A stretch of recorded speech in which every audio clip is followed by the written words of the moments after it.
and we wish to see this implemented by all United Nations member states. I cherish the hope that the decisions taken during our work, that they will contribute to improving the status of migrants in host countries and to ensuring that their rights be upheld. Thank you.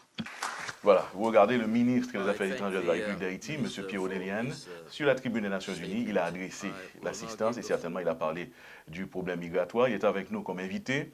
Monsieur le ministre, intervention sur des faits là, est-ce que vous pensez que le font impact et après intervention, qui soit pensé que Haïti a tiré de l'intervention ça? Est-ce que vous pensez que c'est meilleur pour nous dans la question ça? Oui, tout à fait, parce que avant même intervention, j'ai eu contact avec des collègues chanceliers, tant dans la zone et que certains pays d'Afrique.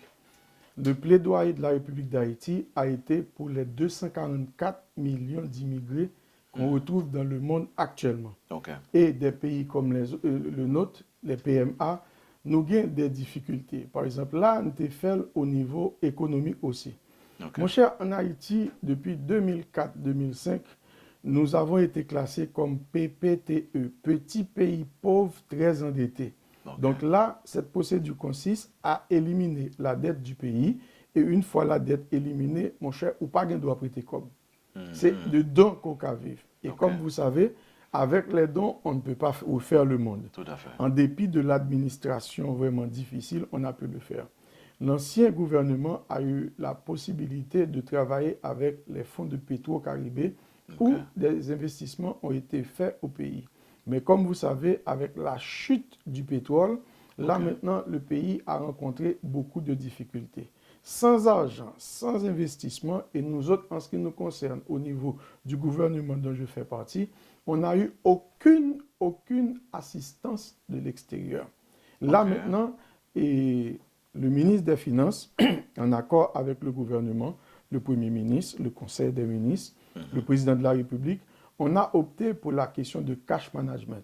En d'autres mots, nous manger, ça nous joigne. Intéressant. Et là, vraiment, ça a marché et on a eu une évaluation du Fonds monétaire international pendant cette époque de crise qui bat nous possibilité, qui reconnaît que le pays, sous l'administration privée Jean-Charles, a eu une administration, une gestion efficace des finances de la République. Intéressant. Donc, avec ça maintenant, le plaidoyer consistait à, bon, nous on veut gouvernement pour aller, nous provisoire, mais que le prochain gouvernement qui vient, qu'il puisse avoir les possibilités de financement. Parce que sans financement, le pays a des difficultés. Problème. Mais est-ce que ça veut dire, pendant qu'on parle là, pour interjection rapidement, ou parler de fonds Petro-Caribéen, mais est-ce que pendant le gouvernement provisoire, là, nous pas utiliser fonds Petro-Caribéen, nous pas joindre fonds, nous pas utiliser? Non, je vais vous expliquer. Fonds Petro-Caribéen, c'est là où on vend pétrole là.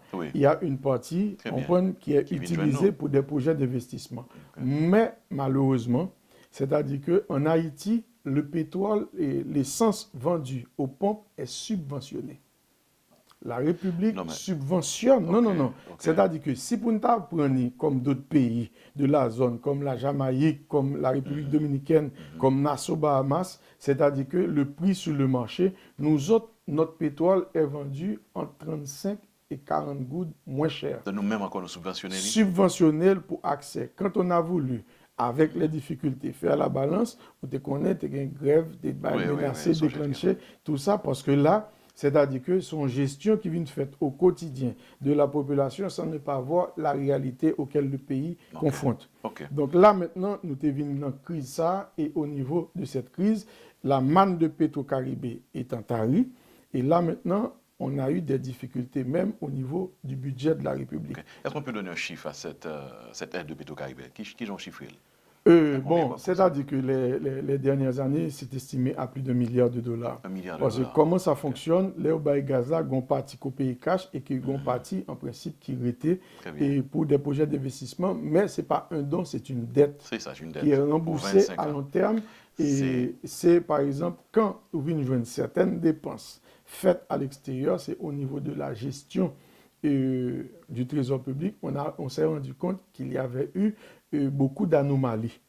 Mais comme nous autres ici, c'est le quotidien que l'on gère, c'est la vision future du pays, on a fait certaines évaluations et les chiffres sont là. Les chiffres sont là, d'accord. Vous parlez d'anomalie, nous pas prêter tout ça, mais ça veut dire que, en conclusion, moi, ça me comprend dans ce que je dis là, c'est que le gouvernement, ça, gouvernement provisoire là, nous gérer la situation économique, nous, j'en nous dis, on dit la créole, j'en nous connaît, pas toi, nous, à pas fait. Vernaculaire, nous, a dit, c'est graisse cochon qui cuit cochon là. Et puis nous fait tout découvrir Saint-Pierre, couvrir Saint-Paul. Oui. Mais à partir des données vraiment techniques, et parce que le ministre des Finances, et quand même, c'est un économiste. C'est ça, donc nous avons donné dans nous pour nous montrer ça nous fait. Tout à fait. Qui quand même a intéressant puis le monde, surtout nous-mêmes dans la diaspora, tout qui est finalement, on a questionné $50 nous, on a questionné 5 centimes sur appel, et on a questionné tout l'argent pétro-caribéen, nous pensons que le gouvernement provisoire, ça, as quand même, joué un outil ma, je veux dire, outil ma dans la caisse là, pour nous être capable de faire au virer. Donc il semble que ça n'a pas été ça. Non, ça n'a pas été ça. Bon, c'est-à-dire que généralement, nos frères de la diaspora se plaignent toujours de la taxe de $1,50. Ouais. Moi-même, malheureusement, je n'ai pas de chance de recevoir l'argent des parents de la diaspora, mais quand même, moi, j'en vois. Et pour tous les envois, oui, d'Haïti étant, pour mes enfants qui sont à l'extérieur. Et là, c'est-à-dire que je paie en moyenne des taxes pour mes enfants au Canada pour le transfert mensuel que je fais entre $6,50 et $7. Et là, c'est-à-dire qu'il m'est arrivé de faire 2 ou 3 transferts vers les États-Unis, on perd entre $3,50 et $4. Et quand les compatriotes se plaignent de $2,50 qu'ils font un cheval de bataille, c'est-à-dire que là, les fonds existent, c'est une taxe normale. L'acheter ici, là, vous payez impôt fédéral, vous payez impôt city et tout ça. D'accord. Mais monsieur le ministre, le problème, c'est que l'on paye taxe là, fais-moi une petite analogie. On fait une petite parenthèse bien vite, on fait parce qu'il faut tourner sous intervention et questions de migration. Mais on fait une petite parenthèse parce que ici, là, analogie, on va le faire avec vous, dans nos restaurants, je t'ai mangé, il y a un reçu. Mais ça nous gagne, nous, même dans la diaspora, c'est qu'au moins, on a reçu côté que vous regardez, ou côté combien on paye. Dans le cas pas nous, vis-à-vis de pays pas nous, avec le gouvernement, que c'est le gouvernement passé à le gouvernement actuel, là, le gouvernement provisoire là, nous par contre, côté combien, nous par contre, combien lié, nous pas nous rapport de qui ça fait à combien. Pas forcément de qui ça fait à combien, mais combien lié. Vous avez une idée de combien combien, je dis, $50, ça, combien lié? Écoutez, le coût payé en taxe, ça rentre dans une assiette globale. Par exemple, fonds pas attribués pour X, Y, Z. Par exemple, et bon, il y a des cas, par exemple, l'on paye impôt locatif, on connaît que un pourcentage calé pour mairie, et un pourcentage calé pour certaines dépenses. Mais ça rentre dans une assiette. Parce que là, le sujet vraiment est très mal abordé par certaines personnes. Ouais, leur a dit ça. Parce que oui, effectivement, l'État prévoit ça. Il peut recevoir les et ça rentre dans le trésor public. Et les fonds... Ça rentre dans le trésor public. Tout à fait. Donc, si mal à Haïti, je dis, comme d'abord comme citoyen, et puis peut-être comme journaliste, mal dans... Qui vous demandez, par exemple, mal demandé, si vous demandez qui côté... Le budget de la République qui est voté malheureusement, et moi-même, dans mon ministère, je me trouvais dans une situation que c'est le budget de 2012 qui est toujours en évolution. 2012? Oui, 2012, parce que le Parlement n'a pas voté les budgets et les 4 dernières années. Mais c'est cette année, on espère un vote de budget. Parce que là, m'a fonctionné à $1,32 toujours pour payer mes fonctionnaires. Or, le dollar réel est à 66 gouttes. Donc, c'est pour vous dire que l'heure que l'on assiette comme ça, dans la loi sur le budget, tous ces montants sont prévus. Par exemple, augmentation de passeport, augmentation de gasoline. Tout ça sont entrées pour montrer entrée et à partir d'entrée, venir sortir. C'est là la réalité. Par exemple, si vous pas financier, ou pas jouer tout détail l'argent et au millième près, mais cependant, vous aurez toutes les rubriques parce que tous les ans, le 30 juin au plus tard, le ministre des Finances va déposer le budget auprès des chambres. Et les chambres ont pour devoir d'évaluer le budget. Et là, bien entendu, le budget, c'est des prévisions. Des fois, qu'on gagne des écarts qui arrivent, c'est-à-dire que, mais par exemple, positif, négatif, des fois. Et là, il y a des ajustements. C'est ce qui explique que, comme vous pouvez vous rendre compte, cette année, on avait proposé un budget rectificatif. Parce que tout ça, il était espéré rentrer, il n'est pas rentré. Donc, c'est-à-dire qu'on a eu un budget à la baisse. Et là, pour vraiment permettre d'arriver à balancer ce budget le 30 septembre. Si le budget n'a pas voté, ça va arriver. 1er octobre, on aura le même budget de 2012 encore, avec $32. C'est réalité à ça. Mais c'est peut-être ça qu'au niveau de la République, on a compris qu'il fallait prendre certaines dispositions. Et les dispositions prises, c'est le cash management que l'on fait qui permet d'entrer, permet de sortir. Et bon, c'est sûr que la question ça pour le ministre des Finances, bien content qu'on va aider nous là, on va éclaircir ensemble avec nous. Nous, dans la diaspora, la grande question reste et demeure combien de diaspora est, combien lié jusqu'à présent, qui est-ce qui a nos chiffres. C'est quelque chose que pile dans nous, t'as aimé connaître. Bon, écoutez, et les chiffres là, il y a des estimations qui sont faites et des moyennes qui sont faites. La Banque mondiale le fait, le Fonds monétaire le fait. Au niveau de chez nous, la Banque centrale le fait et l'Institut haïtien de statistique le fait. Mais là, c'est-à-dire que tout en reconnaissant l'apport de la diaspora, mais c'est quel montant que la diaspora envoie? C'est pour des dépenses courantes. Et là, pour moi-même, c'est une obligation de la famille. Par exemple, ou un vieux maman qui est en Haïti, ou travailler faire, ou pas calaguer, ou payer l'école là, ça c'est mémorable. Mais là, c'est-à-dire que c'est pas une dépense d'investissement comme tel, ce sont dépenses de consommation qui est utile à la société. Et je peux vous dire que c'est un montant qui est vraiment bon. Mais des fois, je vois certains de mes compatriotes de la diaspora, nous faisons payer un marché, nous gagnons droit à ci, nous gagnons droit à ça. Donc, c'est-à-dire que les droits supposent des devoirs aussi. Et il faut le reconnaître. Certainement. Et là, c'est-à-dire que... nous prenons, nous pas fait calculation, peut-être mathématiques, mais pas bon pour ça, mais quand même, une taxe sur 1,5 milliard de dollars, c'est ce qu'on dit que la diaspora apporte au pays par année. Si on prend taxe en soulier, c'est une belle courbe quand même. Bon, taxe de la 50 avec 5 centimes à peine. Ok. Là, imaginons, par exemple, il y a eu toute semaine passée, pour un seul volet éducation universelle et l'État investit, subventionne les livres, subventionne la nourriture, subventionne le transport scolaire, subventionne les lycées et tout ça, et subventionne d'autres écoles. Non, c'est-à-dire que c'est sur la masse le budget de la République qui est fait, et c'est un des montants qui rentre. Par exemple, ou acheter auto, ou payer taxe, ou acheter gasoline, ou payer taxe, ou acheter manger certains biens, ou payer taxe, et tout rentrer dans l'assiette globale qui vous justifie.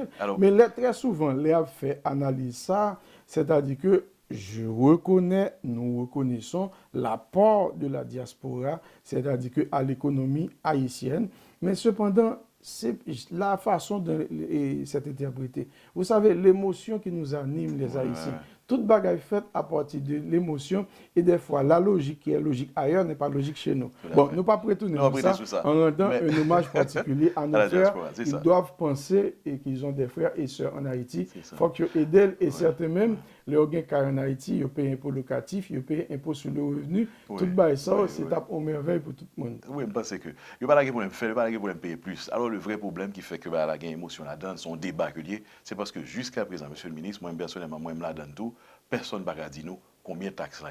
Si m'acheter un sandwich dans un restaurant, m'acheter $5, je me garder dans le reçu, je dis taxe c'est $3 lié. Donc, jusqu'à présent, en fait mes parenthèses là, diaspora pas connaît combien lié, combien la Banque centrale, moi dis l'Institut haïtien de statistique, donc la Banque centrale, on va demander c'est-à-dire que quelles seraient les recettes et tout ça, il y a au ministère des Finances. Et bon, c'est-à-dire que à dire vrai, moi-même, je suis surtout dans le volet promotion marketing. C'est-à-dire qu'on peut estimer, à un moment donné, on avait attribué cette taxe-là à 35 millions. Sous plan, par exemple. Et bon, et c'est pas, c'est-à-dire que, alors, c'est sûr, c'est pas sur le montant global. Si on dit 1 milliard ou de 10%, on tape 20, mais là, c'est sur le nombre de transferts qui est. Oui, évidemment. Donc là, c'est ce qui fait une différence que moi, pas qu'à faire au même, mais je suis que les experts sont à même de dire quel montant. Et m'apprécier ça, au fond, bagay quand même qui plus ou moins mettez nous à l'aise et confortable parce que au moins diriger nous qui côté pour nous aller.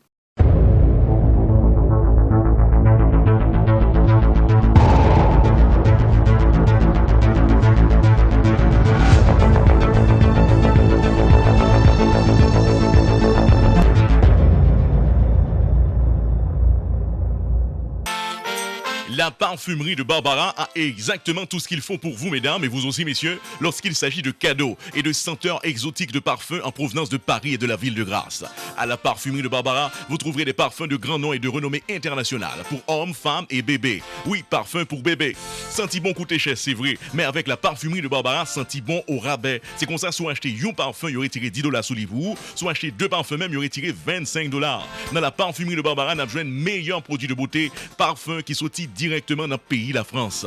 Déodorant, Obao, Printil, Bourgeois, Fa, Rexona, Bien-être, Fenjal, poudre bourgeois même à gogo dans la parfumerie de Barbara. Crème pour le corps, Mixa, Belda, Monsavon, Bourgeois, gel de douche de grand nom s'il vous plaît. Visitez la parfumerie de Barbara au 1935 Grand Avenue dans Baldwin, Long Island ou bien appelez Barbara au 516 805 23 18 et elle vous rappellera si vous l'aviez oublié que la parfumerie de Barbara est aussi la maison des cadeaux. Vous marquez d'une touche spéciale les moments qui n'arrivent qu'une seule fois dans votre vie, tels que votre mariage, la première communion de vos enfants, baptême, fiançailles, anniversaire, Sweet 16. Vous avez certainement besoin de l'expertise des professionnels de Téléimage Production qui vous garantissent un service de première classe, avec une attention particulière et surtout un prix abordable. Téléimage Special Package pour seulement 2 999 $ pour les services de vidéographie, maître de cérémonie et DJ. Mes amis, Téléimage paraît avec un special package côté que tout le monde qui prend le marié est capable de save sous prix vidéographie, maître de cérémonie, DJ, photo avec limousine pour seulement 2 999 $ ou est capable de marier entre l'église, fait belle réception mariage ou sans problème. Téléimage special package pour seulement 2 999 $ pour vidéographie, maître de cérémonie et DJ. Relais Téléimage depuis Kouniana pour plus d'informations pour ne bénéficier de special package ça dans 516 805 54 10, 516 868 35 30. Téléimage Special Package, côté que Téléimage Production a desservi avec classe, professionnalisme et les garanties ou satisfaction. Zoom, yon compagnie transfère l'argent à travers PayPal qui est toujours bon côté. Voyez l'argent en Haïti sans perdre de temps et puis aller chercher l'Inacam ou bien Unitransfert. Service clientèle nous disponible 24/24 dans le téléphone pour répondre à toutes questions gagnées. Arrêtez tête frette. Nous garantissons l'argent à privé sans problème. Dans le cas contraire, nous promettons comme vous. Installez l'application et puis voyez l'argent en toute confiance. Zoom, moyen qui est plus facile pour voyer l'argent en Haïti.